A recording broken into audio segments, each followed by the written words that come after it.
Welcome to the Entrepreneurial Trip podcast with X.T.C. I'm Shalonda. I'm Tristan. And I'm Chris. As an entrepreneur starting or growing your business, you may have a destination, but the journey getting there can be a trip. We want to be your travel companions and inject a dose of X.T.C as we explore real-life conversations about navigating the world of entrepreneurship in the U.S. and the Caribbean. Come take this trip with us.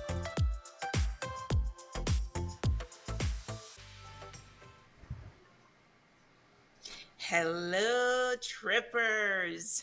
I am so excited. Hey, guys, how you doing? Doing well. I feel like I'm tripping Is already it now. extent of you guys' excitement and enthusiasm is so indicative of two introverts.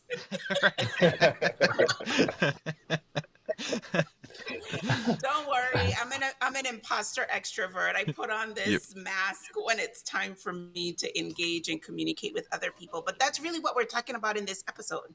It's about networking, right? And in this series, we're talking about how networking is really niche working. NICHE working. And if you look at it from two different perspectives, it'll make a little bit more sense. So niche is having a specific area of focus, right? And where you can network. Or niche could also pertain to the person and the way in which they like to network. So joking around with my two fellow introverts, right? As an introvert, we tend to become overwhelmed with being in large crowds and being around a lot of people. It doesn't mean that we're antisocial, which I get a lot, or I being reserved is a nice way of people saying it. But as introverts, when we get into large spaces, we usually need a little bit of time to observe, a little bit of time to process, and then come up with a game plan as to how we're going to move forward, which is a drastic contrast to my friend Dwight, who is with Strength Finder a woo. So he's always winning people over. He's an extrovert. He loves large gatherings. The more people, the better. And he's energized by it, right? Neither one of them are bad. They're just two different approaches. And when you look at those two personality types, that means how they engage in networking or niche working, as we're calling it, it's going to look very different, right? Because when people think of networking, they usually think of the person who is outgoing and charismatic and love being around people. Yeah, that's usually the characteristics of an extrovert. So I wanted to share with you guys, I'm sorry, I have to laugh. Because you're like, that's usually the characteristics, and I was like, of the introvert. In my head, I'm like, of the introvert. Yep, that's exactly what they look like. They're gonna be out there. And look, oh, yeah, that's Shalonda's mask. That's Shalonda's mask. And the only reason it's so funny because, most people would say, okay, if you're such an introvert, why are you doing a podcast? Right. Why are the three of you guys doing podcasts? Right? Because we're just talking to each other. Yeah.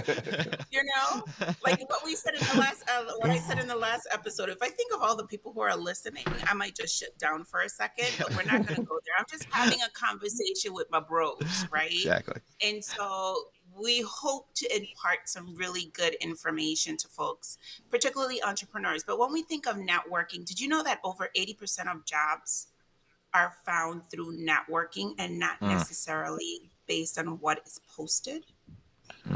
Well, Did you know that? unfortunately, I believe it.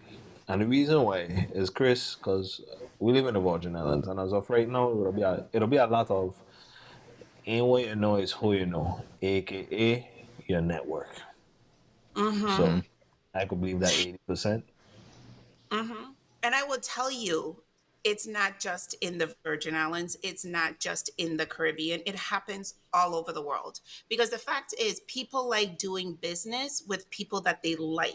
There you go. So I will be completely transparent. When I lived in Minnesota and I lost my job, I was in job transition for 11 months. How many of you can survive without a paycheck for 11 months? Not many people. Yep. Right? So at that point in time, when I was looking for a job, believe you me, as much as I hated networking, I was networking every single week. I was applying for jobs. I was going to job fairs. I was going to networking events, and it was extremely exhausting. Imagine an introvert networking every day for 11 months. Let me tell you, I was That's your like, job. thank you, Jesus, I found this job so I don't have to talk to one more friggin' person other than the people of them that I don't walk with. You know what I mean? It's a lot. But when you're an entrepreneur, if you don't do that networking and you're not meeting people, you may not get your next gig. You may not get your Yep. next big project. You're not going to be able to grow your business. So that 80% when it comes to job seekers is as relevant to job seekers as it is to people who Yep. are entrepreneurs. Tristan, you had Yep. mentioned it's not what you know, it's who you know. But I've Mm-hmm. actually, and to Shalanda's point though, I've heard it as it's not who you know, it's who knows you. Yes. Yep. Mm-hmm. Yep. Mm-hmm. And so it's funny because as an introvert, I think how we networked before COVID was a little bit more uncomfortable for us than when we were networking during COVID, Yep. right? Because we had the computer screen to be able to filter and how we're going to do it now that we're hopefully coming out on the other side of COVID. It's more of a blended approach with how we're going to do that networking. But I wanted to ask you guys a couple questions because I found this article on Insider and it talks about this book by Michelle Tellis Letterman, Okay. and she's the author of the 11 Laws of Likability, Relationship Networking, because people do business with people they like. So here's just a few of the questions. So, Tristan, when a new person wanders over to the group you are speaking with, what do you do? Mhm. A, nothing. B, shift your body to give them room in the circle, make eye contact or smile. C, wait for an opportunity to ask them their opinion and bring them into the conversation. Or D, stop the conversation and welcome him or her in. I was going with C. You're going to go I with was going with C, C. wait for an opportunity to ask them their opinion and bring them into the conversation. Yeah, because because when it's me, like I hate like playing the fly on the wall or passing by a conversation. I don't Mm-hmm. want you to like just pull me into the conversation. Like everything stops and like, hey Tristan, like damn, now I gotta talk to you. Like, what if I really don't want to talk to you? Like, But if a unfortunately, new now that person you're hearing, approached the group, if you're in a well, group, if the three of us are talking, say for example, and a new person approaches the three of us. they get weird. They get weird. We're over here talking about networking, and you show up like I gotta give you. I want to feel like I'm giving you enough information that you can now contribute to the conversation, as opposed to now it's like boom, you come and it's like I'm putting you on the spot, On the because for me spot. that's what it is. I don't want, like I just don't want to be on the spot. Put Like on the spot. we're just Hmm. working in, so What about you, yeah. Chris? What would you do? So There's no right or wrong answer. So, I forget the lettering order or what have you, but I do kind of open. I think it was like B or what have you, where you kind of like open yourself up, like body language, to allow right. the person in. I won't if I'm in the middle of a conversation, I won't necessarily stop that conversation, Hmm. to Right. put them on the spot or make that introduction, but Right. I will, I guess, through body language, like if you're trying to enter the group, I know what it's like to Hmm. be on the Welcome other in. side of that awkwardness. So I, I do unto others as you want done unto you. So I open up, Right, right. and just kind of make the circle a little bit bigger. And then when they have an opportunity to interject, or if the conversation that you are having gets stale, then you can kind of bring them in. So That's Hey really Chris, what about interesting. I that was at a FX6? Yeah, it's interesting how we look at it differently because I was at a networking event in Orlando the other day, and there were some people that I knew, but there was quite a bit of people that I did not know. And so when somebody approached the group, to your point, Chris, we opened it up. But as soon as there was a moment of pause in the conversation, I felt compelled to say, hi, how are you? What's your name? And then I did the introductions to everybody around the group, because for me, if I approach, it's hard enough to approach a group Mhm. and then be standing there twiddling my thumbs as people are having conversations. And it's almost like, yeah, I'm part of the group, but I'm not part of the group, Right. you know? I don't know. I don't You know. I can't feel sit at like our I table. die though. Huh? I feel like I'll die though. Like that's the moment where I'm like, nah. So the conversation kind of died down. Like that. Here's where you ease out. Yep. She's pulling me No. in. I mean, I think it takes bravery to approach the group. So there you go. Here's It one does. more. Here's one more. What percentage of the new people you meet do you follow up with? A, less than 25%, B, 26 to 49%, C, 50% to 74%, or D, more than 75%. Who you When throwing you it meet to? Chris. somebody new, whoever wants to take it. I'll jump in. Here. Um, Thank you. when I meet somebody new, I think it's A. I I realize that I should be following up with everybody because not every first conversation tells you Mhm, exactly who that person is, or you know how you could interact or benefit from each other's network. But mhm, I would say generally, as an introvert, I kind of lean more towards the people who I had that stronger connection with, or felt that there was a stronger opportunity for some kind of collaboration. So I do find myself, unfortunately, in that situation where I follow up with very few of the people. I mean, granted, if they reach out to me, you know, exchanging cards and stuff, mhm, I'll certainly connect to those people because then obviously they've showed an interest if they were beyond mhm, that 20% or whatever. But yeah, it's I need to get better at engaging more people to open up that mhm. network a little bit more. Tristan, you shaking your head. What? What? Because now I don't feel like I'm an introvert. How many people do you follow Once up with? What percentage? everybody, like Mm, every God as my witness is everybody. So what ends up happening is like we we might have that conversation. Once there's exchange, then Mm-hmm. that's it. I've met people um, here on Island. I did like well, I work on different projects with people Mm-hmm. from the States, Mm-hmm. and down to getting hot sauce. I was following up with a guy because we had a conversation about hot sauce. The next day, I was like, "Yo, homie, I got like these 2 bottles of hot sauce. You want to try this out?" Boom.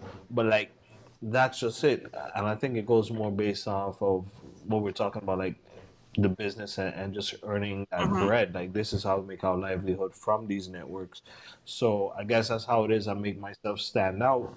Is whatever it is they might have had or something like you just want to know where to go or whatever it is. Mm-hmm. I reach out like you spoke about going to the beach. I'll check this beach out or whatever it is. Check this out. Boom, boom, boom, and then I'll still follow up later on in the day and be like, how'd it go? And it like that's just me. Mm-hmm. I So follow it's up with everybody. interesting. So it's interesting because I think I'm more of a moderate. mm, So one of my pet peeves is if I meet somebody and they're like, "Hey, we should follow up," and don't say that. If you're Don't not say going to that. follow up Don't with me, ever. don't waste my time. So how I usually do it, which is interesting because it works more on the mainland than it does here in the Caribbean, is that if I go to a networking event and I connect with somebody and there seems to be some type of synergy, but there needs further exploration, I'll be like, hey, are you on LinkedIn? mhm. Let's connect, right? And so I would connect with them really, really quick on LinkedIn and then I would follow up. But here in the Virgin Islands, I say, hey, are you on LinkedIn? LinkedIn? I don't do Yeah, I LinkedIn. I mean, don't mm. Facebook. Mhm. And I'm And the I'm worst one like, for networking. okay, okay, this is interesting because before I was very selective. Facebook was for family and friends. LinkedIn was for professional, and now that I'm doing the back and forth thing, it's kind of blended, right? But to the point of the whole conversation is, regardless of how you network, you need to do it in a way that's comfortable for you, right? And in a way that's going to reap the benefits that you're hoping to reap, while also making contributions to those people that you network with. So, for example, one of Mm. the biggest pet peeves I have is if I connect with somebody and I don't hear from them for 4 years, and the first communication I get from them is they want something. Mm-hmm. You got a wrong People still number. do that. Right. You're coming You know, inside, okay? yeah, you're breaking up. You have been disconnected, no man. To catch that joke, you would have had to listen to the previous episode. Right? But and the other thing is, if the first interaction that we have is that you're trying to sell me something, Mm-hmm. yeah, disconnected again, because Yeah. it's not a mutually benefit. It needs to be, to your point when we were talking earlier, Tristan, it's almost like a barter. Networking should not be a one-sided situation. It should be where Right. both people are exchanging our ideas, that are building connections, that are, it's mutually beneficial. It's not a one-sided thing. So, what's interesting is that there was a study done by the European Business School INSEAD, and they did a poll of over 100 people who were recently promoted, right? And Mm-hmm. looking at whether networking and the way that they networked was the biggest predictor of career success. Mm. And so they identified three types of networkers. Guess what the first one was? Introvert. The player.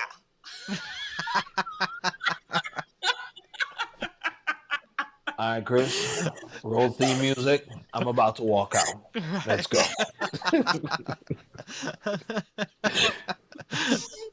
It was the player. And basically, those are the people we traditionally think of when it's networking. It's the people who really like meeting people. They're Yep. strategic in their approach. They're very, they like attending events, seminars, talks. It's like they're the brokers of the networking world, right? That they're in their element. And then the second one are the moderates, Mm-hmm. right? So they may not completely like networking, but they see the benefits of Benefit. networking, and they're a lot more restrained than the player, right? So that's the characteristic of a moderate. They try to teeter back and forth. They see the opportunities to create those mutually beneficial relationships and to really help each other grow. And then there's the purists. That's the real networking phobe, like Mm-hmm. the person who don't like to network. It's less important to their career objectives. They're focused on developing expertise. They really don't want to be around a lot of people, you know Tristan, based on our Exposed. conversation earlier. So, dude, I'm teasing, but tell me, are you guys the player, the moderator, the purist? At heart, I'm the purist. I don't want to go to the event. I Yep. don't really want to be there. I just want to be home hanging out. And part of it, even thinking about it now, I don't even know why.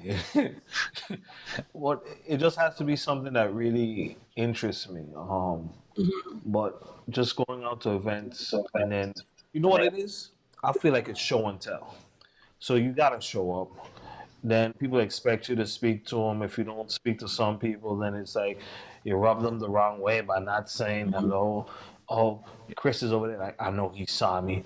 I might have never seen Chris because like, I know he saw me, but he's not coming over. He thinks he's better than everybody else. And and it's just like think about like any major event where there's speakers, they always come up and they do the one thing. Protocol has been established. Mm, When you're out to these yeah. events, when you're networking, you can't walk in Mhm. and be like protocol has been established, so I don't have to talk to nobody else. Like you gotta go around, you gotta talk to everybody, same conversation 10 times, you know. Mhm. But then I find like you find the group of purists, and then we're all there, and it's like, yep, you see the guy by the fountain? Don't even go over there. He's gonna sell you a peach orchid. Here in the Virgin Islands, we don't really eat peaches. I know, but you know what? This person over but that group of purists is just Mhm. about it. But that's it for me. I really feel like I'm a purist. But my one question after Shalana is just really quick. Doesn't matter what we think we are or what it is that they perceive us as. But go ahead, Chris. I'll let you go with that question. Dropping some wait, let me sit up here, man. Confucius say. So yeah, Chris, answer that question. I wanna hear. So I would have to say a sort of probably a sliding scale between purist and moderate, but Uh, I think I force myself into the moderate by kind of giving myself I give myself like a goals or like a sort of like a standard of, look, I'm here. If I don't walk out with any business cards, I just wasted my time. So I go, mhm. like I at least need to meet like 3 to 5 really good connections or people I can follow up with after this event. So by kind of giving myself a I guess a goal or like a finish line end game, whatever, what have you. I sort of force myself into like, all right, I don't really want to be here, but I'm gonna go do it in order to meet my goal and walk out feeling like I accomplished something and wasn't just there Mhm. you know sitting sitting idly. Shalana, So Chris it's sounds like the interesting player to me. because no, no, I think he's a moderate. I think he's a moderate. I would agree with Chris on that because I think for me, I think most of the conversation has been revolving around with the assumption that we're talking about in person Hmm. for the most part, networking, right? Where you actually have to Right. get dressed, get in a car, drive somewhere, park, and enter a room with a group of people, Hmm. right? And so that was the norm pre-COVID, right? With COVID, we Right. went to the complete other extreme where everything was online because we were in quarantine and a lot of people were in shutdown. So now that we're in kind of like this hybrid state, let's touch just quickly about how do you network online? Like if you Mm. go, and I love the networking online, right? Because you know, I can in my commute from my bed to my desktop is less than 3 minutes. If I have Hmm. my coffee, I can make my face look good and I can have my fuzzy bed slippers on with my pajamas and I can still be presentable from the waist up, right? As long as I don't get up.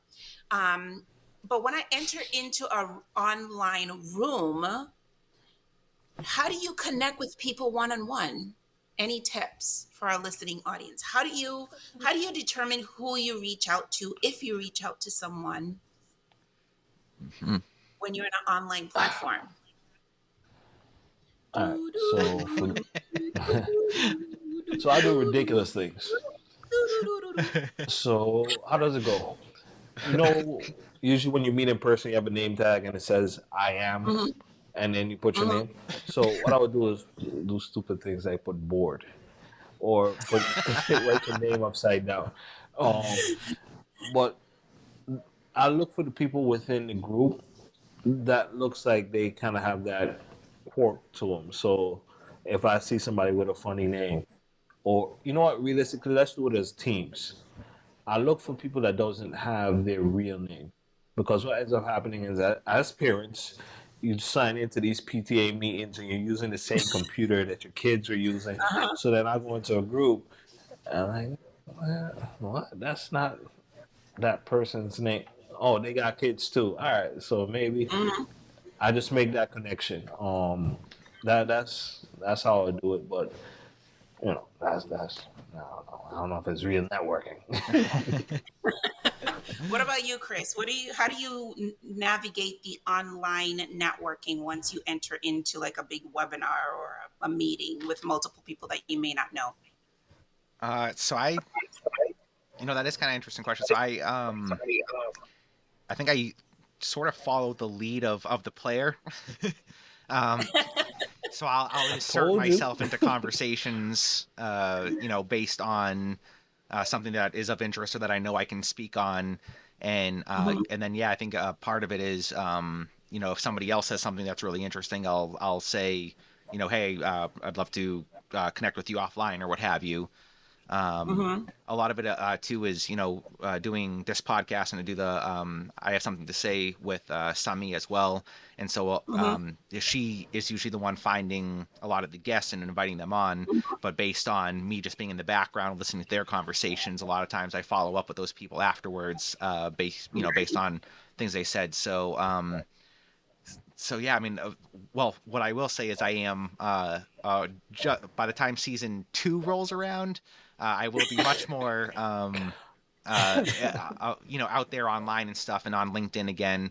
I think during COVID, I slipped into allowed like the shield of, I guess, the internet or not being able to go out as kind of my excuse to not do so much networking. So I think I kind of slipped Mm-hmm. into a bit more of a purist mode.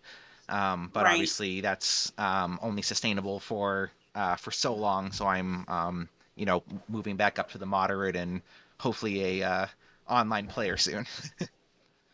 What's interesting Here is comes the high that step. speaking about LinkedIn, right, and making connections, my strategy on LinkedIn and in person, Hmm. whether I'm in a in-person networking event, is I'm very strategic with who I connect with, right? I observe, Yep. right? I tell people I gotta sense energy. For those of us who are like in that spirit, Yep.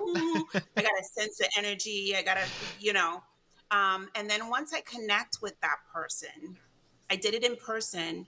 I would invite them out for coffee. Mm. I say, hey, let's go to Starbucks and grab a cup of coffee, right? And so when I was in that 11 months of job transition, I boosted my connections on LinkedIn because remember, that's my primary way of staying in touch with Right. people by over 200 connections. And Wow. each of those 200 connections, I had had coffee with them. Wow. I had met them. I had had conversations with them, right? So Shalanda, transition I think now we need that, to talk about your caffeine addiction. Just oh, kidding. Just oh, kidding. listen, don't touch my caffeine I, addiction. I'm, I'm Don't sitting touch here with it. my cup here, so don't worry.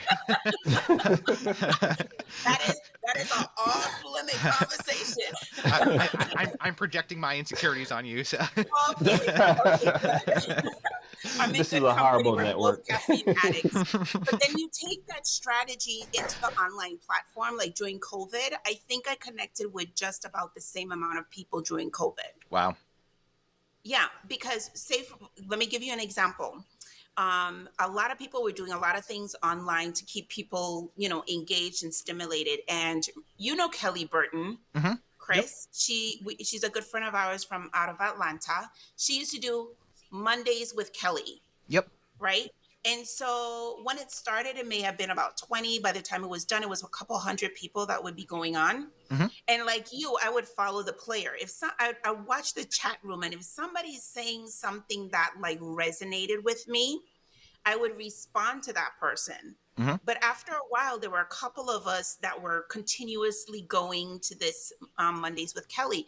And one person that I connected with is Nancy out of Canada. I have never met Nancy in person. Nancy and I have had coffee together virtually many times. I have done videos. Yeah, I have done videos to help her promote her business. She's given me advice about my business. Never met in person. Mm. Never met in person. So I share those two examples with everyone to say this as we get ready to wrap up. Networking really is about niche working.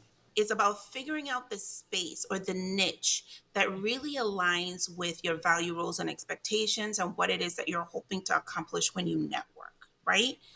But it's also about your niche as an individual networker. What are you comfortable with? And how do you develop strategies that honor your authenticity so you can show up in those spaces as authentic as possible? You know? Yep. So, as we wrap up, any last thoughts, my brothers? Tristan, I see your face. Well, I just want to shout out Nancy in Canada. Shalana has no friends from elementary, but you made it, girl. Welcome to the Nancy's network. my girl. I love her. Leadership, see leadership. She's amazing. So maybe we'll have Nancy come on the show. Yeah. Uh, I'm What all about for you, it. But Chris? in all seriousness, I'm sorry. In all real No, no, no. seriousness, Go real ahead. quick, it's just that just think about it. It could be anybody, like we were saying, I believe we said it sometime before. It doesn't have to be monetary. Mm-hmm. Once you make Mm-hmm. that connection, they're automatically a part of your network. And that's just Mm-hmm. it. Just keep growing. Mm-hmm. Yep. Yep. What about you, Chris? I think kind of just a thing that stuck with me was about with the online networking and having to do that, since COVID was, we talked about it in the previous episode, but about kind of like your local network or, starting with the people that, Uncle Chris or what have you. And and I think during COVID, I ended up actually reconnecting with a lot of people that I had known previously, and Yeah. and in deeper ways or more consistent ways than I had in years pre-COVID. Mm-hmm. And through those, I was able to make some other leads or unexpected. They were even personal ones. Friends from high school and everything, and then finding out what they're doing, and that actually turned into some opportunities. So it allowed me to kind of like go back to my my inner network, and Mm-hmm. then kind of build out to newer, warm leads from there. So Right. Awesome. Awesome. Well, guys, we just gave you a crash course on networking in person and online. And part of your networking strategy is to tune into the Entrepreneur's Trip because we are here for you. We are part of your network, we are part of your social capital. So, with that, we thank you for joining us and listening to this podcast. And please remember to tune in to the next podcast next week, Tuesday. We'll see you guys. Good see you night. later. Take care. Thank you for taking this trip with us. We hope you had a great time. Join us every Tuesday for another dose of X.T.C. And don't forget to like, share, and subscribe.